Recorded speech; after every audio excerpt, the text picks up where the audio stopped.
gotta smoke. The United States is the no-smoking nation. No smoking, no drinking, no drugs, no women. Unless, of course, you're married. No guns, no foul language, no red meat.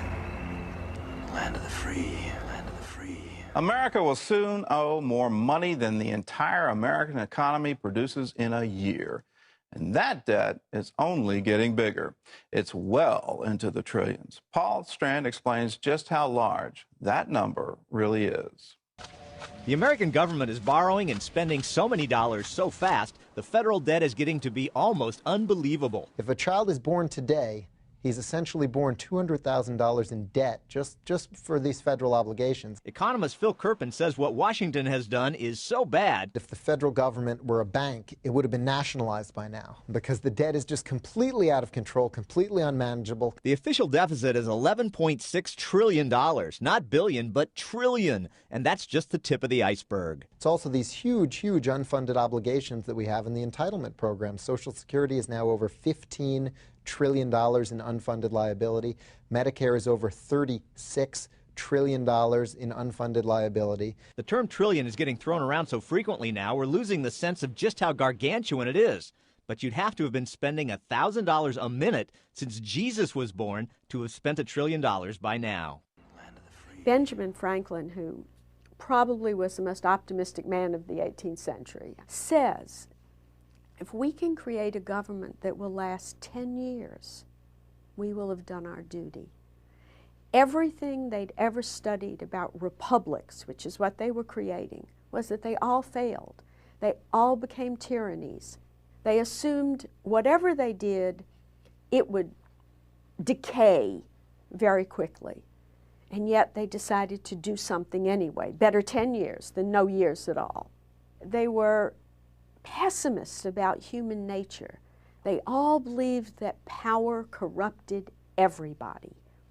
And so they are in this unusual situation. They're there to create a government with more power, and they're terrified of it. And if you read Madison's records of the Constitutional Convention, the almost paranoia about power, you can feel it in the air. We're going to create an executive. Oh no, let's make sure that we restrain him. We're going to create a legislature that is the most powerful branch of government. Well, how can we make sure that it doesn't become tyrannical? Every piece of power they give to a branch of government, they then stop and say, what are the dangers of doing this? And it's fascinating because the irony is they are going to be the men in that government. They have the good grace to be afraid of their own lust for power. They're not going to turn this government over to other people. And if you look at the men who went to the convention, they're the same men who are in the first Congress. They're the same men who are in the first cabinet. I mean, they are the leaders of the country, and they're terribly afraid that they will become tyrannical in some fashion.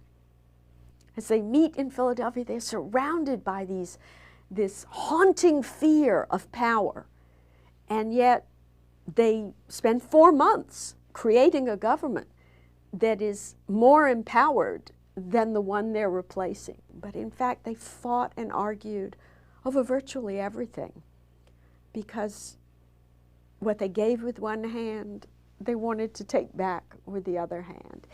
And we talk about the Great Compromise or the Three-Fifths Compromise, but if you read the record of the Constitutional Convention, every day there were compromises. Every day there were, let's do this, no, let's do this, no, let's do it a different way.